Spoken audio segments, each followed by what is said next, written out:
السلام علیکم ورحمۃ اللہ وبرکاتہ۔ ناظرین، ہم نے ویڈیو کے پارٹ 1 میں آپ کو بتایا تھا کہ حضرت یوسف علیہ السلام کے 10 بھائی ان کو کنویں میں پھینک دیتے ہیں، اور اس طرح سے یوسف علیہ السلام اپنے والد یعقوب علیہ السلام سے جدا ہو جاتے ہیں۔ پھر ایک قافلہ ان کو مصر میں بطور غلام بنا کر فروخت کر دیتا ہے، اور یوسف علیہ السلام کو عزیز مصر خرید کر اپنی بیوی زلیخا کو ہدیہ کر دیتا ہے، اور وہی زلیخا یوسف علیہ السلام کو اپنی طرف مائل کرتی ہے اور برائی کی طرف دعوت دیتی ہے۔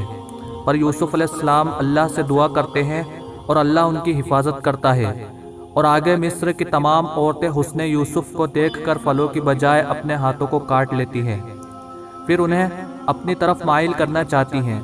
تب یوسف علیہ السلام اللہ سے دعا کرتے ہیں کہ وہ ان عورتوں کے مکر و فریب سے یوسف علیہ السلام کو محفوظ کرے، اور وہ جیل کو اپنے لیے بہتر سمجھتے ہیں۔ یہ سب پہلے حصے میں بتا دیا ہے، اگر آپ نے نہیں دیکھا تو ہم ویڈیو کے ڈسکرپشن میں اس ویڈیو کا لنک دے دیں گے۔ اب جو ہم بات کرنے جا رہے ہیں وہ ان کے جیل جانے کے بعد کا قصہ ہے۔ بسم اللہ الرحمن الرحیم۔ اب یوسف علیہ السلام کو قید خانے میں ڈال دیا گیا۔ اس قید خانے میں 2 قیدی اور بھی تھے، ان میں سے ایک بادشاہ کا باورچی تھا، جبکہ دوسرا بادشاہ کو شراب پلانے والا تھا۔ وہ دونوں ان کے پاس آئے اور کہا، ہمیں تو تم بھلے اور نیک آدمی لگتے ہو، ہم دونوں نے ایک ایک خواب دیکھا ہے۔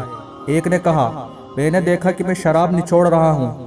دوسرے نے کہا، میں نے دیکھا کہ میں سر پر روٹیاں اٹھایا ہوا ہوں اور پرندے اسے نوچ نوچ کر کھا رہے ہیں۔ آپ ان خواب کی ہمیں تعبیر بتائیں۔ حضرت یوسف علیہ السلام نے کہا، جو کھانا تمہیں یہاں ملا کرتا ہے اس کے آنے کے پہلے میں تمہیں تمہارے خوابوں کی تعبیر بتلا دوں گا۔ یہ علم مجھے میرے رب نے سکھایا ہے، اور میں نے ان لوگوں کا دین چھوڑ دیا ہے جو اللہ تعالیٰ پر ایمان نہیں لاتے اور آخرت کے بھی منکر ہیں، اور میں نے اپنے پردادا ابراہیم اور اپنے دادا اسحاق اور اپنے بابا یعقوب علیہ السلام کا دین اختیار کیا ہے۔ پھر ان سے کہا، میرے ساتھی قیدیوں، تم میں سے ایک تو اپنے مالک کو شراب پلائے گا، وہ رہا اور آزاد ہو جائے گا، اور دوسرے کو سولی پہ چڑھا دیا جائے گا، اور پرندے اس کے سر کا گوشت نوچ نوچ کر کھائیں گے۔ جس کے بارے میں یوسف علیہ السلام کو یقین تھا کہ وہ رہا ہو جائے گا، آپ نے اس سے کہا کہ جب تم آزاد ہو جاؤ اور بادشاہ کے پاس جاؤ تو میرے بارے میں باتیں کرنا۔ اس شخص نے وعدہ تو کیا، لیکن جب رہا ہو کر باہر گیا تو بھول گیا۔ اس طرح 7 سے 9 سال یوسف علیہ السلام کو قید میں بیٹھنے پڑے۔ ایک دن بادشاہ نے ایک خواب دیکھا کہ 7 موٹی گائے ہیں جنہیں 7 دبلی گائے کھا رہی ہیں، اور اناج کی 7 بالیاں ہری ہیں اور دوسری 7 بالیاں سوکھی ہوئی ہیں۔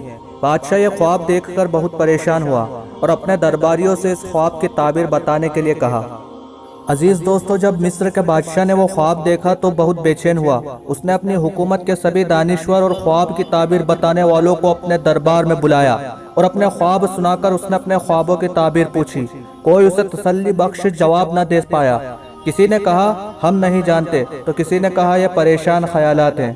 اسی دربار میں وہ شخص بھی تھا جسے یوسف علیہ السلام نے اس کے خواب کی تعبیر بتائی، اور وہ آزاد ہو گیا تھا۔ اسے یوسف علیہ السلام کی یاد اس وقت آئی۔ اس نے بادشاہ سے کہا کہ میں آپ کے خواب کی تعبیر بتلا سکتا ہوں، مجھے قید خانے بھیجا جائے۔ بادشاہ نے اسے قید خانے جانے کی اجازت دے دی۔ جب وہ یوسف علیہ السلام کے پاس پہنچا تو اس نے کہا، اے میرے سچے دوست، مجھے معاف کر دینا، میں اپنا وعدہ بھول گیا تھا، لیکن ابھی میں آپ کے پاس ایک خواب کی تعبیر جاننے آیا ہوں۔ اس نے کہا، بادشاہ نے خواب دیکھا ہے، 7 موٹی گائے ہیں جن کو 7 دبلی گائے کھا رہی ہیں، اور 7 ہری بالیاں ہیں اور 7 سوکھی بالیاں ہیں۔ آپ مجھے اس کی تعبیر بتا دیں تاکہ میں واپس جا کر ان لوگوں کو بتا سکوں۔ یوسف علیہ السلام نے کہا، تم 7 سال لگاتار کھیتی باڑی کرو گے۔ جو کھیتی تم کاٹو اس میں کھانے کے لیے تھوڑا بہت اناج چھوڑ کر باقی اناج بالیوں میں ہی لگا رہنے دینا۔